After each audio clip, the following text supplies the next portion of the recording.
لوگ اپنے خاطر، اپنے مستقبل کی خاطر، اپنے نسلوں کے خاطر، پاکستان کے خاطر، پاکستان کے روشن مستقبل کے خاطر ایسے لوگوں کو اسمبلیوں میں ضرور بھیجیں گے جو ان کی قسمتوں کو، جو ان کے مستقبل کو سنوار سکے اور بدل سکے۔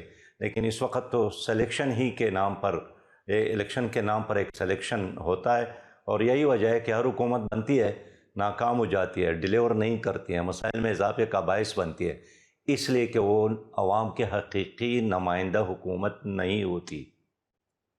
ٹھیک۔ اچھا سر، پاکستان کی سیاست میں یہ دھرنا سیاست کوئی نئی چیز تو نہیں ہے، مطلب ماضی میں بھی دھرنا دیا گیا، بانی پی ٹی آئی نے بھی ایک طویل عرصے دھرنا دیا گیا، لیکن سر کبھی بھی دھرنوں سے کوئی چیز حاصل ہو نہیں سکی۔ میں یہ نہیں کہتا کہ دھرنا دینا غلط بات ہے یا میں دھرنے کو سپورٹ بھی نہیں کرتا، لیکن سر اس سے کچھ حاصل نہیں ہوتا۔ ابھی جماعت اسلامی نے ایک اچھا ڈیسنٹ قسم کا ایک جو دھرنا وہاں پر دیا، بڑی تعداد میں لوگ وہاں پر موجود تھے، پھر یہ دھرنا کال آف کر دیا گیا، ختم کر دیا گیا۔ یہ کہا گیا کہ جناب لاقانونیت کے خلاف مہنگائی اور خاص طور پر بجلی کی قیمتوں میں اضافے کے خلاف یہ دھرنا ہو رہا تھا۔ سر جیسے ہی دھرنا کال آف ہوا، اس کے اگلے دن 2.5 روپے بڑھا دیے گئے بجلی کی قیمت میں۔ تو سر کیا اس دھرنے سے کچھ حاصل ہوا؟ دیکھیں سلمان، کوئی سیاسی جماعت ہو وہ ٹینک تو نہیں چلاتی نا، توپ تو نہیں چلاتی، گولہ باری تو نہیں کرتی، F-16 کا استعمال تو نہیں کرتی ہے، یہی جلسے جلوس، دھرنے اور بیان دیتی ہے۔ جماعت اسلامی کے اس وقت اسمبلیوں کے اندر نمائندگی نہیں ہے، لیکن عوامی مسائل تو بدستور ہے۔ اتنا عرصہ گزرنے کے بعد بھی یہ حکومت مسائل حل نہیں کر سکی، اور یہی وجہ ہے کہ جماعت اسلامی عوام کی بدستور نمائندگی کر رہی ہے، چوک اور چوراہوں میں، دھرنوں کی صورت میں، جلسوں کی صورت میں، جلوسوں کی صورت میں۔ اگر جماعت اسلامی بھی خاموش رہے تو پھر کون عوام کی نمائندگی کرے گا؟ اس لیے کہ اس وقت پارلیمنٹ میں جتنے بھی لوگ موجود ہیں، اگر اپوزیشن کی جماعتیں ہیں تو وہ بھی اپنے پارٹی مفادات یا اپنی ذات تک بات کرتے ہیں، اور جو حکمران جماعت ہیں وہ یہی سمجھتے ہیں کہ وہ تو ہے ہی عوامی نمائندے نہیں، ایک صابن پر کڑی حکومت ہے اس وقت۔ لیکن اس سر لیے جماعت اسلامی نے دھرنا دیا اور ایک عوامی ایشو پر دھرنا دیا، کوئی ذاتی بات نہیں کی۔ اپوزیشن پہ ڈیٹیل میں اس لیے بات کروں گا کیونکہ آپ ہی، ظاہر سی بات ہے، آپ گرینڈ الائنس کا حصہ بن گئے، لیکن سر پھر کوشچن یہ کہ آپ دھرنا لے کے تو گئے، وہ بات صحیح ہے کہ آپ عوام کی نمائندگی کر رہے ہوں گے۔ اس وقت ملک کے اندر سب سے بڑا مسئلہ مہنگائی کا ہے، لاقانونیت کا ہے، لیکن سر ہم نے بچپن سے لے کے ابھی تک ہمیشہ یہ دیکھا ہے کہ مہنگائی کا جن بے قابو ہوتا ہے، کبھی اس جن کو بوتل کے اندر کسی نے بند نہیں کیا، نہیں کر سکے وہ۔ تو سر میرا پوائنٹ آپ سے سوال یہ ہے کہ اس دھرنے سے جماعت اسلامی کو ایگزیکٹلی حاصل کیا ہوا؟ اس دھرنے سے یہی حاصل ہوا، ایک تو عوام کو پتہ چلا کہ اس کے ساتھ حکومت کیا ہاتھ کر رہی ہے، دھوکہ کر رہی ہے، فراڈ کر رہی ہے۔ دوسری بات یہ ہے کہ عام آدمی بھی اب یہ بات جانتا ہے کہ آئی پی پی اس کے نام سے جو 1994 میں معاہدہ ہوا ہے، یہ ایک بہت بڑا ظلم ہوا ہے، ایک بہت بڑا خودکش حملہ عوام پر ہوا ہے۔ اور افسوس یہ ہے کہ 94 کے بعد پیپل پارٹی کی حکومت، مسلم لیگ کی حکومت، پی ٹی آئی کی حکومت، پرویز مشرف کی حکومت، کسی نے بھی اس معاہدوں کو ختم کرنے کا نہیں سوچا۔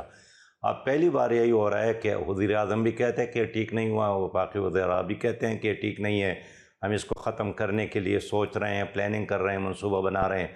تو میں سمجھتا ہوں کہ یہ ریئلائز کیا اس مسئلے کو جو ہم لے کر اٹھے ہیں۔ دوسری بات یہ ہے کہ ہماری اس دھرنے کے بعد پنجاب حکومت نے کارروائی کی اور بجلی کو سستے کرنے یا کچھ عوام کو ریلیف دینے کا فیصلہ کیا۔ مرکزی حکومت بھی کہہ رہی ہے۔ پھر یہ ہے کہ مرکزی حکومت نے 45 دن ہم سے لیے ہیں، اور 45 دنوں کے بعد پھر ان سے ہم حساب کتاب کریں گے، اس لیے کہ 45 دن قبل وفاقی منسٹر نے آ کر میڈیا اور عوام کے سامنے وعدہ کیا کہ ہم بجلی کی قیمتوں پر نظر ثانی کر رہے ہیں، آئی پی فیس کے حوالے سے ہم نظر ثانی کر رہے ہیں، اور جو غبن، کرپشن یا لائن لاسز ہے جس کا بوجھ ہمیشہ حکومت عوام پر ڈالتی ہے، اس کے بارے میں بھی انہوں نے وعدہ کیا ہے۔ اب یہ 13 نکات جو حکومت نے جماعت اسلامی کے ساتھ معاہدہ کیا ہے، اگر یہ پورا نہیں کر سکی تو جماعت اسلامی پھر بھی احتجاج کرے گی، پھر عوام کی نمائندگی کرے گی، پھر عوام کے ہاتھ ہوں گے اور حکمرانوں کے گریبان ہوں گے۔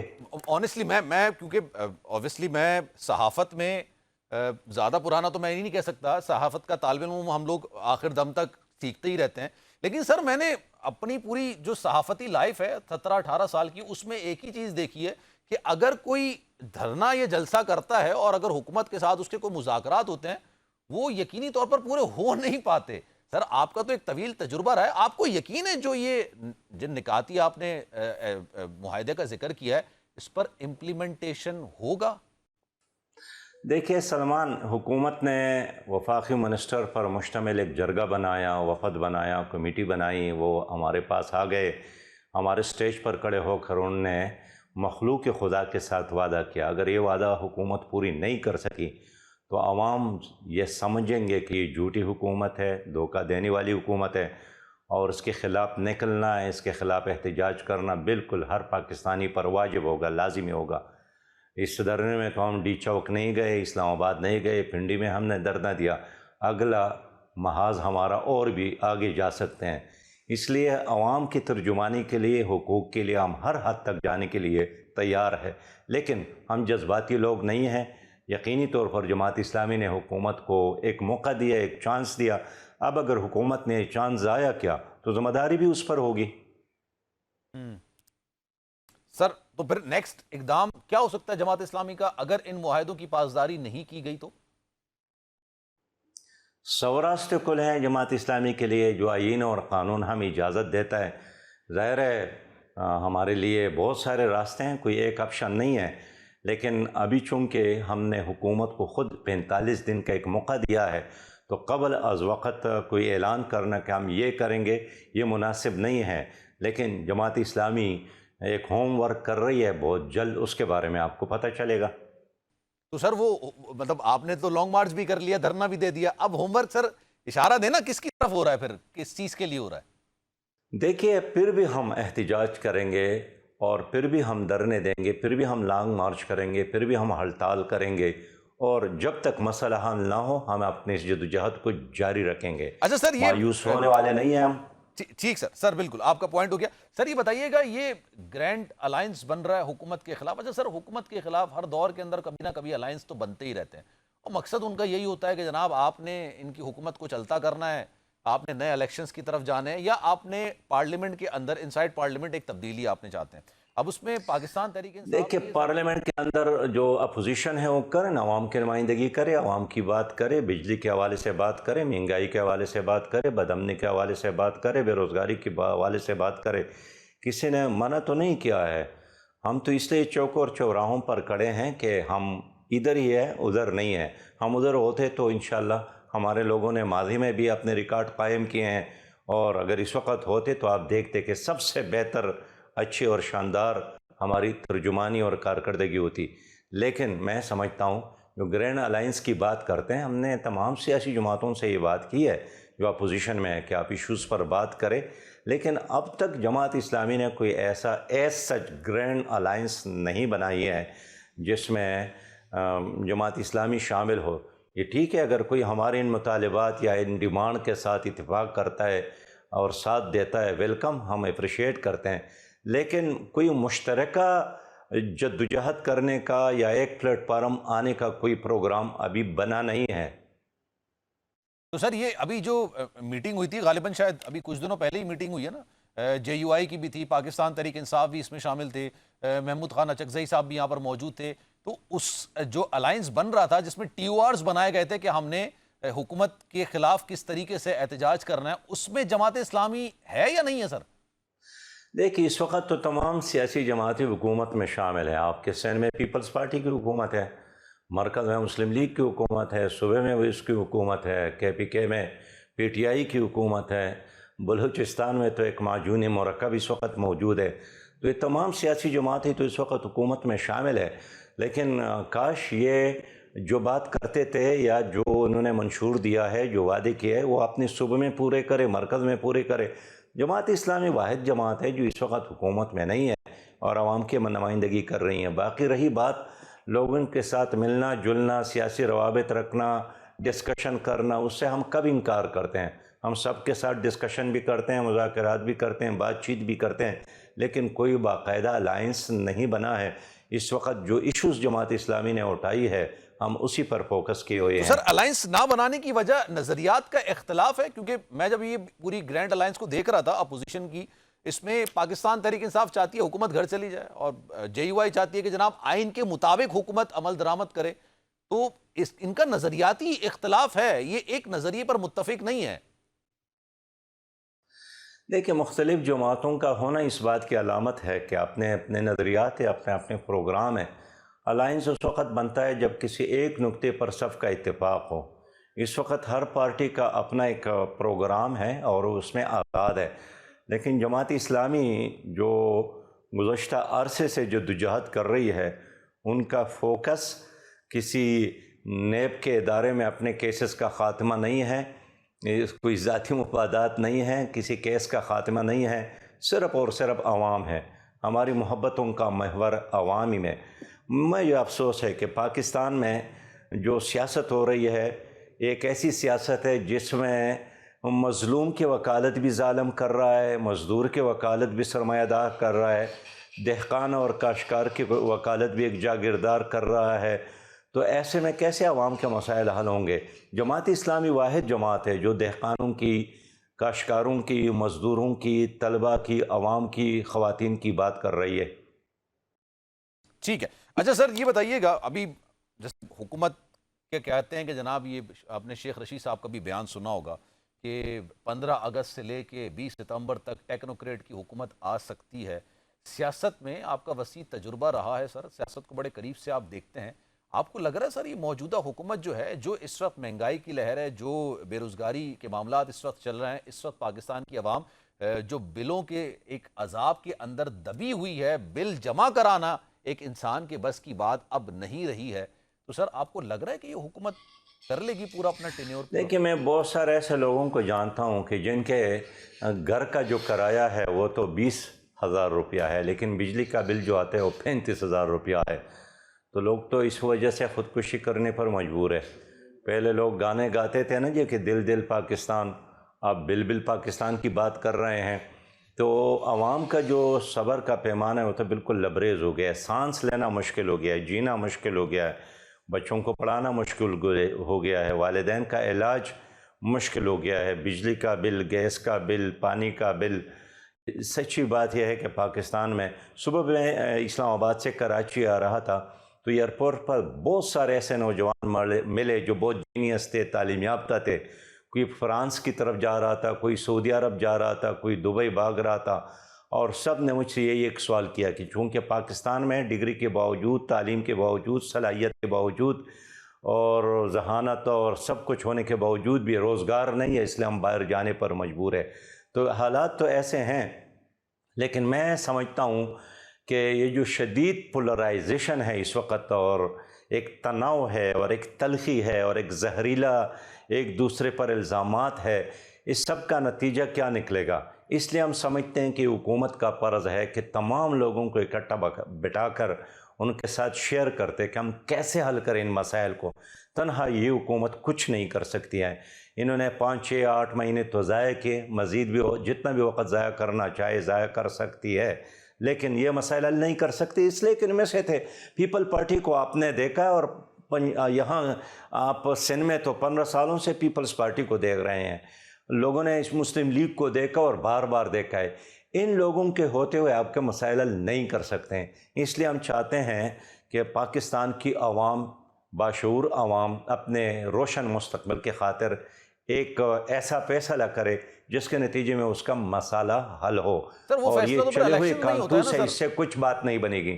سر سراج صاحب وہ فیصلہ تو الیکشنز میں ہی ہوتا ہے نا، اب ان کو ووٹ ملے ہیں، انہوں نے حکومت بنا لی، پاکستان تحریک انصاف کہتی ہے کہ ہمارے ظاہر سی بات ہے جو ووٹ ہیں ان کو پورا نہیں گنا گیا، یا ہمارے جو حقیقی نمائندے عوام کے وہ نہیں لائے گئے، وہ الزامات ایک الگ جگہ پہ، لیکن سر عوام جو فیصلہ کرتی ہے وہ تو پاکستان کے آئین کے مطابق الیکشنز کے تھرو ہی کرتی ہے نا۔ ویسے ایک پولیٹیکل ورکر کی حیثیت سے میں دیکھتا ہوں کہ اگر اس حکومت نے اپنا طرز حکمرانی نہ ہی بدلا اور اپنے کرتوتوں کو ٹھیک نہیں کیا اور اپنے معاملات کو صحیح ڈگر پر نہیں ڈالے، تو میں نہیں سمجھتا ہوں کہ یہ اپنا ٹینیور پورا کر سکے گی، اور حالات لے دے کے بالآخر قبل از وقت الیکشن کی طرف جائے گا۔ اچھا سر میں تھوڑا سا آگے بڑھتا ہوں، آپ کو یاد ہوگا فیض امی صاحب کی گرفتاری، ان کو ملٹری تحویل میں لیا گیا۔ اچھا یہ سپریم کورٹ کے کہنے پر اور فوج کا اندرونی معاملہ، انہوں نے اپنے ایکس ڈی جی آئی کو حراست میں لے لیا، ان کے خلاف ثبوت سفیشنٹ موجود ہوں گے، پاکستان تحریک انصاف کے جو بانی چیئرمین ہیں وہ مسلسل ان کے حوالے سے کوئی نہ کوئی بیان ضرور دے رہے ہیں. وہ کہہ رہے ہیں جناب ہمارا ان سے کوئی تعلق نہیں ہے. پہلے وہی بات کرتے ہیں پھر کہتے ہیں جناب ان کی اوپن ٹرائل ہونا چاہیے. جماعت اسلامی کا کیا موقف ہے سر اس پر؟ جماعت اسلامی کا یہی موقف ہے کہ ایک جزوی چیز کی بجائے ایک اجتماعی بات ہو کہ اسٹیبلشمنٹ کے لوگ، اداروں کے لوگ آئندہ سیاست میں حصہ نہ لے. جن لوگوں نے لیا ہے وہ فیض حمید صاحب ہو یا کوئی اور، اس کے بارے میں اعلان ہو جائے کہ انہوں نے غلطی کی ہے. باقی صحیح بات تو یہ ہے کہ وہ کہتے ہیں کہ ہم ایک ڈپارٹمنٹل انکوائری کر رہے ہیں، تحقیقات کر رہے ہیں، احتساب کر رہے ہیں. تو ایسا کرنے میں تو وہ ایک لحاظ سے آزاد ہے. لیکن بیشتر مجموعی جو 70 سے لے کر آج تک ہم دیکھ رہے ہیں وہ یہی ہے کہ ہر الیکشن اور سیاست میں مداخلت ہے. اس مداخلت کے نتیجے میں خود اسٹیبلشمنٹ کو بھی بہت بڑا نقصان ہوا، اس لیے کہ لوگ اس کو ڈسکس کر رہے ہیں، میڈیا میں ڈسکس کر رہے ہیں، جلسوں میں ڈسکس کر رہے ہیں، اشاروں میں ڈسکس کر رہے ہیں. یہ کیوں؟ اس لیے کہ ان کے بارے میں یہی یقین ہے کہ وہ سیاست میں حصہ لے رہے ہیں، کسی کو لا رہے ہیں، کسی کو رخصت کر رہے ہیں. کل انہوں نے 2018 میں پی ٹی آئی کو لایا تھا، اب انہوں نے یہ پی ڈی ایم والوں کو لایا. تو میں یہ سمجھتا ہوں کہ صرف مسئلہ فیض حمید صاحب کی ذات تک نہیں ہے، یہ ایک پورا فلسفہ ہے. کیا ہمارے یہ لوگ اس کے لیے تیار ہے کہ جو ماضی میں ہوا ہے اس کا اعتراف کیا جائے اور آئندہ کے لیے اس سے اجتناب کیا جائے؟ اس لیے کہ آئین میں تو یہی ہے کہ کوئی جنرل سیاست نہیں کرے گا. ایک چیز کو اپریشیٹ تو کم سے کم کرنا چاہیے نا. مطلب اکثر لوگ ڈیجیٹل دہشت گردی کر رہے ہوتے ہیں، پاکستان کے اندر بیٹھ کے، پاکستان کے باہر بیٹھ کے نکتہ چینی، اداروں پر نکتہ چینی، پاکستان پر، پاکستان کی جو اسٹیٹ کے ادارے ہیں ان پر الزام تراشی کر رہے ہوتے ہیں. سر اب تو دیکھیں کہا جاتا تھا کہ جناب یہاں پر آپ کارروائی نہیں کرتے، آپ بیوروکریٹ کے خلاف کارروائی کر لیتے ہیں، پولیٹیشین کے خلاف کر لیتے ہیں، عوام کے خلاف. اب انہوں نے اپنے ہی اتنے بڑے رینک کے آفیسر کے خلاف کارروائی کا آغاز کیا ہے. تو سر یہ تو اب کلیئر میسج ہے نا کہ اب جو بھی کوڈ آف کنڈکٹ کی خلاف ورزی کرے گا، آئین کے مطابق نہیں چلے گا، ان کے خلاف کارروائی ہوگی. لوگ تو اس کے انتظار میں ہیں کہ کارروائی ہوگی. اور یہ کوئی پہلا کیس بھی نہیں ہے، اس سے پہلے بھی بہت سارے ایسے کیسز ہو گئے ہیں. تو اچھی بات ہے اگر کارروائی ہوتی ہے اور اس کے نتیجے میں ایک اجتماعی سوچ بنتی ہے کہ ہم آئندہ سیاست میں حصہ نہیں لیں گے، مداخلت نہیں کریں گے. تو میں سمجھتا ہوں کہ یہ تو بہت اچھا کام ہے. لیکن اگر یہ کام نہیں ہوتا ہے اور تو آج جو لوگ یہ سب کچھ کر رہے ہیں کل ان کے بارے میں بھی یہی کچھ ہوگا. اس لیے میں اصولی بات کرتا ہوں کہ ایک آئین ہمارا ہے جو کہ ایک متفقہ ڈاکومنٹ ہے. ایک جج بھی اس کے مطابق حلف اٹھاتا ہے، وزیر اعظم صدر بھی اس کے مطابق حلف اٹھاتا ہے، اور ایک آرمی چیف بھی اس کے مطابق حلف اٹھاتا ہے. لہٰذا ہر ادارہ اگر اپنی اس آئینی حدود کے مطابق کام کریں گے پاکستان آگے بڑھے گا. لیکن اگر ہر کوئی اپنا کام چھوڑ کر دوسروں کے کام کو اپنا کام سمجھیں گے، یہی انجام ہوگا جو اس وقت ہم دیکھ رہے ہیں. سر میں چاہوں گا آپ اس پہ بھی کامنٹ کریں. آپ نے رؤف حسن صاحب کی واٹس ایپ چیٹس کے بارے میں سنا ہوگا. کرن تھاپڑ صاحب کو جو انہوں نے جو بھارتی جرنلسٹ ہیں ان کے ساتھ انہوں نے گفتگو وغیرہ کی تھی، جس طرح کی انہوں نے بات کی تھی وہ قومی سلامتی کے خلاف تصور کی جا سکتی ہے مبینہ طور پر. تو آپ سمجھتے ہیں سر اگر پاکستان تحریک انصاف کے ساتھ آپ کو الائنس کرنا پڑا تو وہاں پہ تو ایسے لوگ ہیں جو دشمن سے مدد مانگ رہے ہیں؟ سر پیارے بھائی آپ خود ہی فرض کرتے ہیں کہ فرض کرے آپ کو ان سے الائنس کرنا پڑا. جماعت اسلامی نے ایسے کوئی فیصلہ کیا ہی نہیں ہے. جماعت اسلامی کا ایک تو شدہ پالیسی ہے کہ ہم اپنے جھنڈے، اپنے منشور اور اپنے پلیٹ فارم سے اپنی جدوجہد کو جاری رکھیں گے. جب ہم نے کوئی فیصلہ کیا ہی نہیں ہے تو آپ نے فرض کیوں کیا ہے بابا؟ نہیں سر میں نے کہا سر اگر میں کویشچن آپ کے سامنے رکھوں، ہو سکتا ہے یا نہیں ہو سکتا ان کے ساتھ اتحاد؟ میں پھر کہوں گا کہ جماعت اسلامی نے ایسا کوئی فیصلہ کیا ہی نہیں ہے. باقی ایک سیاسی دنیا میں ہر چیز ممکن ہے. آپ نے دیکھا تھا نا کہ کل پیپلز پارٹی اور مسلم لیگ ایک دوسرے کے ساتھ لڑ رہے تھے اور ایک دوسرے کو دھمکیاں دے رہے تھے، گھسیٹنے کی بات کر رہے تھے. آج ایک حکومت میں شامل ہے. اور جے یو آئی جس طرح سے ایک دوسرے کے اوپر الزام تراشی کرتے تھے آج گرینڈ الائنس کا حصہ ہے. میں اس لیے کہنا چاہتا ہوں کہ ہم نے ایسا کوئی ڈیسیجن کیا نہیں ہے. آپ ویسے فرض کرتے ہیں اور اس پر پھر ایک تعمیر بھی کرتے ہیں. تو سر اگر جماعت اسلامی کو اپنی تحریک کے لیے یا کسی جماعت کے ساتھ الائنس کرنا ہو، متحدہ قومی موومنٹ کے ساتھ آپ لوگوں کے نظریاتی اختلاف ہیں، آپ کے پیپلز پارٹی کے ساتھ نظریاتی اختلاف ہیں، مسلم لیگ نون کے خلاف ابھی آپ لانگ مارچ اور دھرنا کر چکے ہیں، پی ٹی آئی کے خلاف اگر میں کہوں تو آپ کے ان سے تھوڑے نظریاتی اختلاف ہو سکتے ہیں، تو سر پھر جماعت اسلامی کس کے ساتھ اتحاد کر سکتی ہے؟ اتحاد تو بنتے ہیں سر۔ دیکھیں میں پھر کلیئر کروں، ایک ہے ایشوز، مثلا کل اگر الیکشن ہو تو ہم ان جماعتوں کو سے بات کرنا چاہیں گے کہ آؤ مل کر ایک شفاف الیکشن کیسے یقینی بنایا جائے، الیکشن کمیشن کو کیسے غیر جانبدار بنایا جائے، عدالتیں کیسے غیر جانبدار بنے، اسٹیبلشمنٹ کیسے غیر جانبدار بنے، تو ان ایشوز پر تو بات ہو سکتی ہے، لیکن کوئی الائنس، سیاسی الائنس یا مل کر الیکشن میں جانے کا پروگرام یہ جماعت اسلامی نے طے کیا ہے۔ ماضی میں ہم نے بڑے تجربات کیے ہیں، آپ کو یاد ہوگا ہم نے مسلم لیگ کے ساتھ اتحاد کیا تھا، قومی اتحاد بنایا تھا، پھر IJI بنائی، پھر متحدہ مجلس عمل، اور اس طرح بہت سارے اتحادوں کے تجربات ہمارے سامنے ہیں، لیکن جماعت اسلامی نے ان تمام اتحادوں کا تجزیہ کر کے یہ طے کیا ہے کہ ہم اپنے نشان اور اپنے جھنڈے کے ساتھ ہی سیاست کریں گے۔ اچھا سر، میں اگر کیونکہ مجھے وائنڈ اپ بھی کرنا ہے، میں پوچھوں اگر آپ سے کہ آپ کو الیکشنز اب کب ہوتے ہوئے دکھ رہے ہیں؟ ٹائم پہ ہی ہوں گے الیکشنز، یا واٹ ڈو یو تھنک کہ ارلی الیکشنز ہو سکتے ہیں جس طرح کی صورتحال چل رہی ہے؟ سلمان، میرا اپنا یہ سوچ ہے کہ یہ حکومت کم از کم زیادہ دیر تک چلنے والی نہیں ہے۔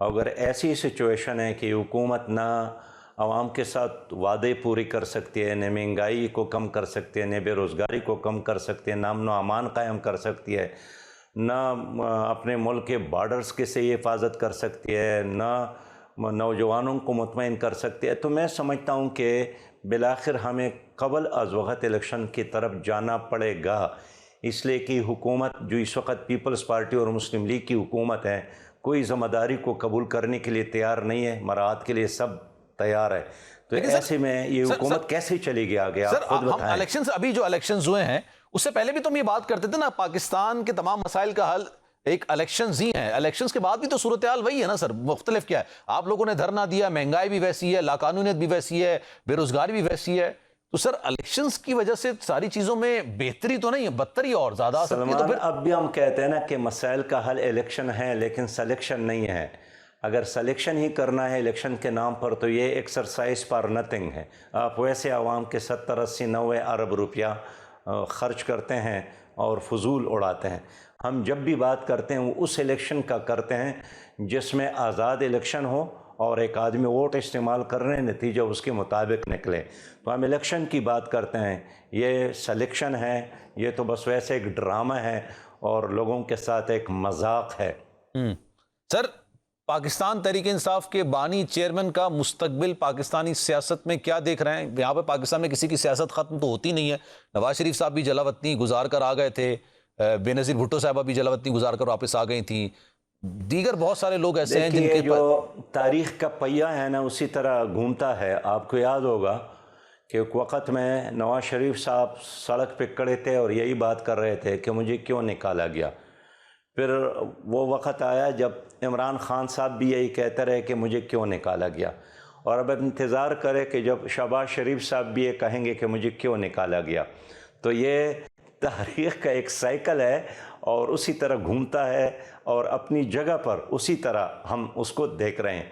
تو میں یہ سمجھتا ہوں کہ کچھ دن ہیں ابھی موجودہ حکومت کے ساتھ کہ وہ لوگوں کے ساتھ انصاف کرے، سیاسی جماعتوں کے ساتھ انصاف کرے، مخالفین کے ساتھ انصاف کرے، اس لیے کہ آج جو کچھ اس حکومت نے کیا، کل اسی حکومت کے تمام کارندوں کو وہی چیز دیکھنا پڑے گا۔